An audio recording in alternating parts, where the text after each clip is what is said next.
Hello friend, आज हम पढ़ने वाले हैं अलैंगिक जनन और लैंगिक जनन, असेक्सुअल रिप्रोडक्शन और सेक्सुअल रिप्रोडक्शन में क्या डिफरेंस होते हैं। इससे पहले हमने जो पढ़ा था, हमने बुक का जो बेसिक जो कंटेंट होता है, जितनी बेसिक चीजें हैं उसके हमने वीडियो बनाई थी और वो सारा जो कंटेंट हमने आपको निकाल के दिया था। तो मैं समझता हूँ कि आप लोगों को बहुत आसानी रही होगी कि बेसिक चीजें क्या क्या चीजें होती हैं। मैंने पूरी तरीके से वीडियो बनाई है और आपके लिए ये सारी चीजें दी थी। अब आगे चलते हैं। हमने इससे पहले चैप्टर जो फर्स्ट चल रहा था उसकी कुछ वीडियो बनाई हुई थी, उसके बाद की जो टॉपिक है उस पर आगे हम बात करने वाले हैं। तो जो टॉपिक है आपका वो लैंगिक जनन और अलैंगिक जनन है, जिसपे हम बात करने वाले हैं। ओके, तो चलिए शुरू करते हैं।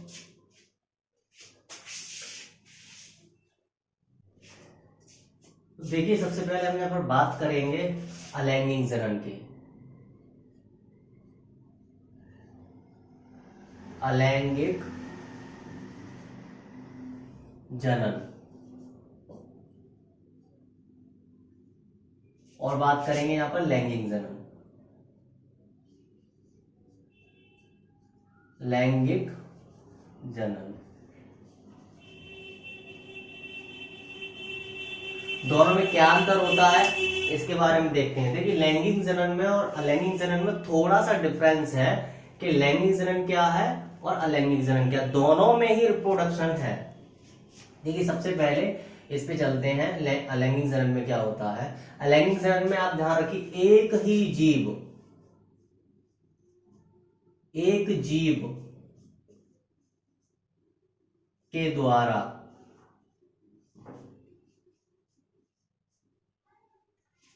के द्वारा अपनी जैसी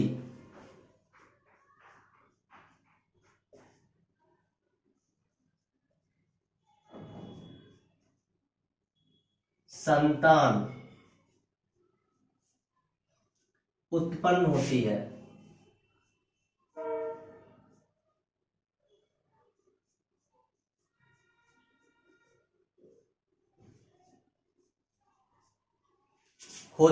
जिसे अलैंगिक जनन कहते हैं।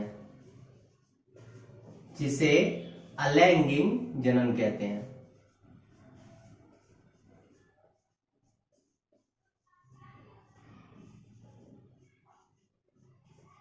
जनन कहते हैं। अब देखिए, इसमें क्या है। यहां हम इसे अलैंगिक जनन कहेंगे या फिर कहेंगे एकल जीव जनन। एकल जीव जनन क्या होता है इसमें।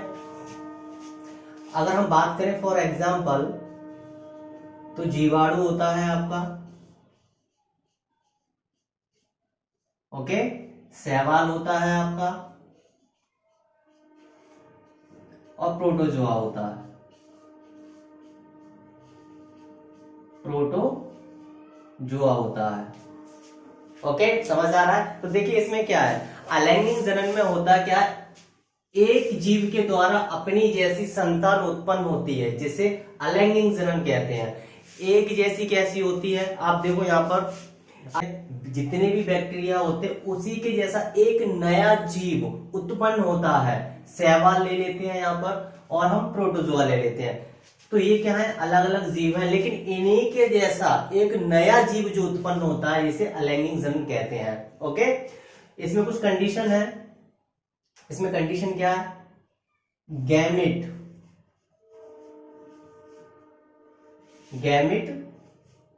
का निर्माण नहीं होता है। गैमेट का निर्माण नहीं होता है अलैंगिक जनन के अंदर। आप ध्यान रखो, गैमेट के अंदर अलैंगिक जनन के अंदर कभी भी गैमेट का निर्माण नहीं होता, गैमेट का फॉर्मेशन नहीं होता है। देन इसके बाद अगर बात करेंगे फर्टिलाइजेशन, निषेचन भी नहीं होता है।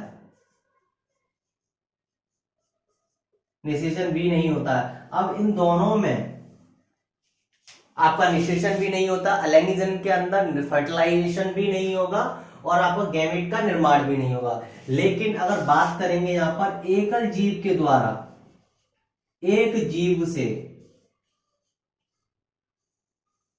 एक जीव से बहुत सारे जीव उत्पन्न होते हैं। एक जीव से अनंत अनंत संतति का निर्माण होता है, संतान का निर्माण होता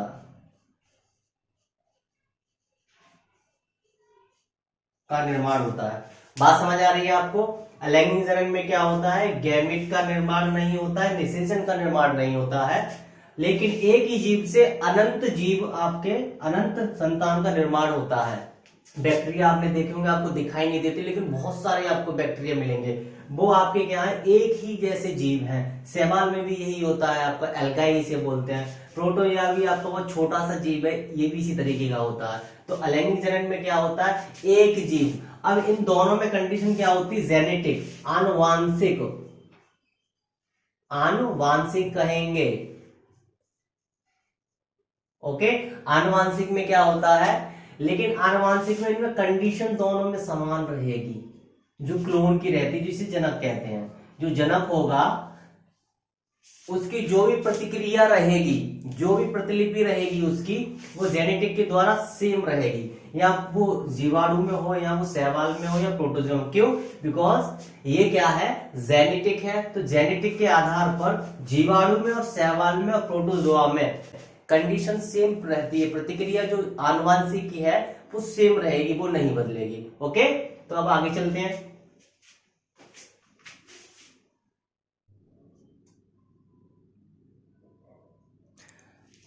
अब बात करने वाले हैं यहां पर लैंगिक जनन की,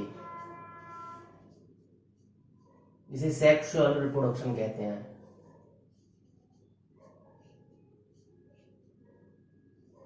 लैंगिक जनन में देखिए, लैंगिक जनन में क्या होता है? एक नर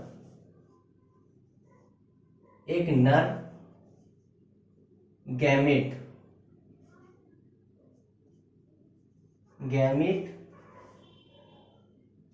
ओके, और एक मादा गैमेट।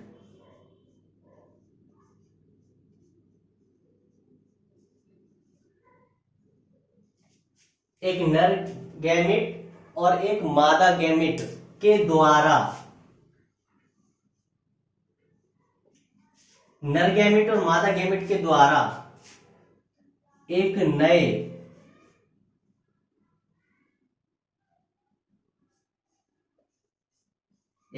जीव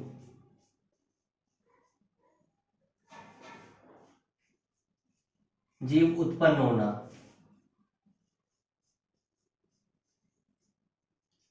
एक नए जीव उत्पन्न होना क्या कहलाता है? लैंगिक जनन कहलाता है। इनमें क्या होता है? जाइगोट का फॉर्मेशन होता है। किसका हो जाता है?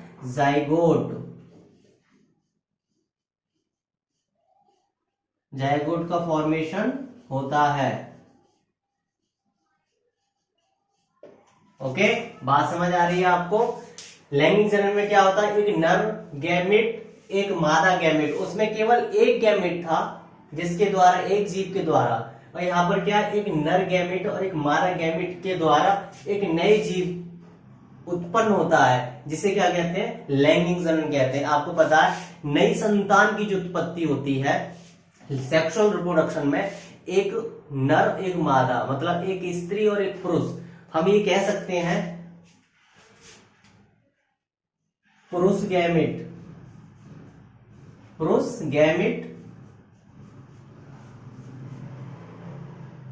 और स्त्री गैमेट। ये दोनों परस्पर, दोनों ही गैमेट जो होते हैं वो विपरीत होते हैं, लेकिन इसकी प्रतिक्रिया जेनेटिक के द्वारा समान होती है, सेम रहेगी।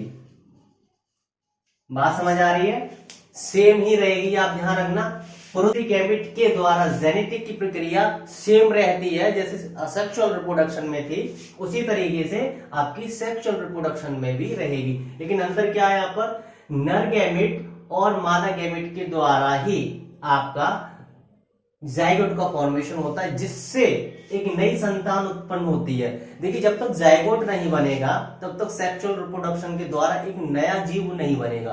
सेक्सुअल रिप्रोडक्शन तो आपका ये इतना हो रहा है कि नर गैमेट और मादा गैमेट है, लेकिन इन दोनों के द्वारा पे जाइगोट का फॉर्मेशन नहीं हुआ है। तो इस जाइगोट के फॉर्मेशन से एक नया जीव जो चाहिए, नया जो बच्चा चाहिए, नई संतान चाहिए, वो उत्पन्न नहीं होगी अगर जाइगोट नहीं बनता है। तो एक स्त्री गैमेट और एक पुरुष गैमेट यही कार्य करता है, इसलिए इसको लैंगिक जन्म कहते हैं। ओके, अब यहां पर बात करेंगे फर्टिलाइजेशन की कि निषेचन क्या होता है। निषेचन भी देख लेते हैं। बात समझ आ रही है आपको? बहुत ही छोटी सी और आसानी भाषा में आपको समझा रहा हूं, बहुत ही आसान सिंपल भाषा में। आपको डेफिनेशन रटनी नहीं है, आप इस तरीके से आराम से समझ लीजिए क्या है निषेचन। क्या है देखिए, एक नर क्या होता है? पुरुष। एक मादा क्या होती है? स्त्री। दोनों संलयन से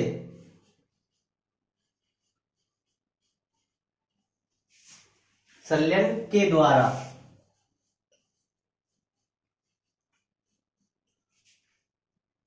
जाइगोट का निर्माण होता है, निर्माण होता है।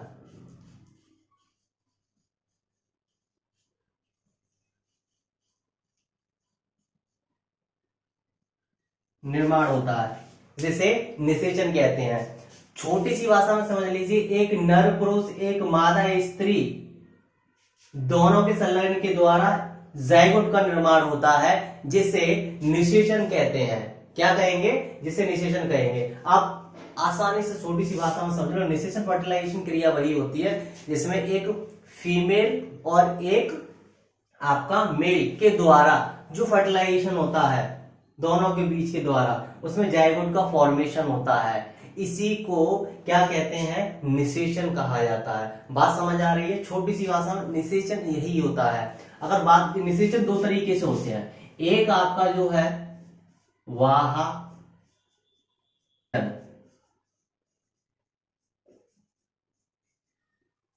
और सेकंड होता है आपका आंतरिक निषेचन।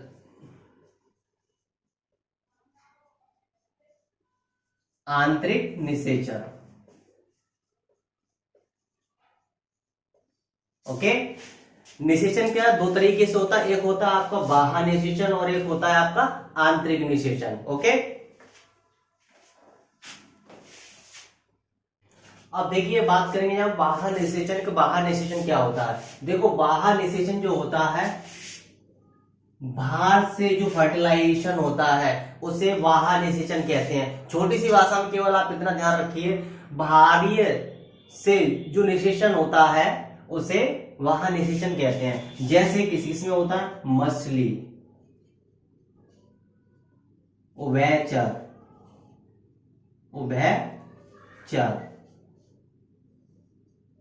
टेरिडोफाइटा,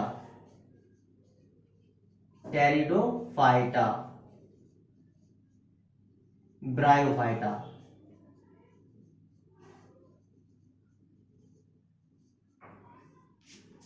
हम ये कह सकते हैं बाह्य निषेचन जलीय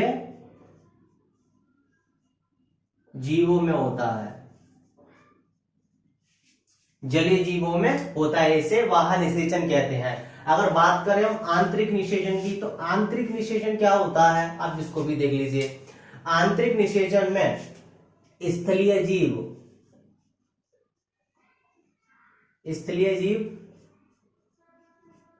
और जलीय जीव।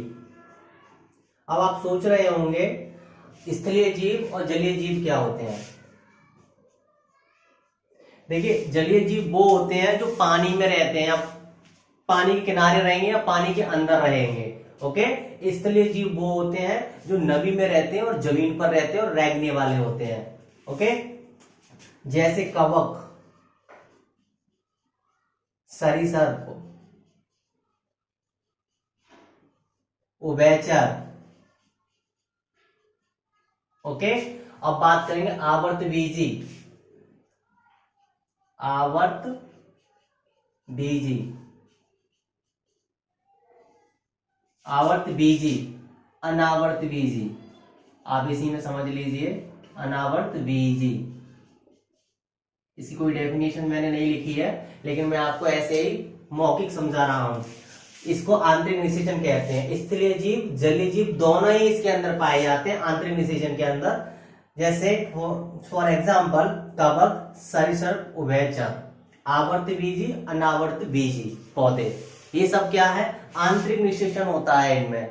और बाह्य निषेचन किसमें होता है, मछलियों में उभयचर, टेरिडोफाइटा, ब्रायोफाइटा जिसे जलीय जीव कहते हैं। ये क्या है, ये बाह्य निषेचन है और ये आंतरिक निषेचन है। ओके, इसमें केवल इतना ही अंतर है। तो आपको समझ आ गया होगा लैंगिक जनन और अलैंगिक जनन में क्या डिफरेंस होते हैं। इसके साथ साथ हमने ये भी डिस्कस किया कि निषेचन कितने प्रकार का होता है और निषेचन किस तरीके से होता है। ओके, तो छोटी सी भाषा में आपको इसमें रट्टा नहीं मारना है। आप जितना समझो कि करोगे उतना आपको ज्यादा समझ आएगा। आप याद तो कर लोगे, रट्टा मार लोगे, लेकिन वो थोड़ी देर के लिए आपकी मेमोरी में सेव रहेगा, फिर वो निकल जाएगा।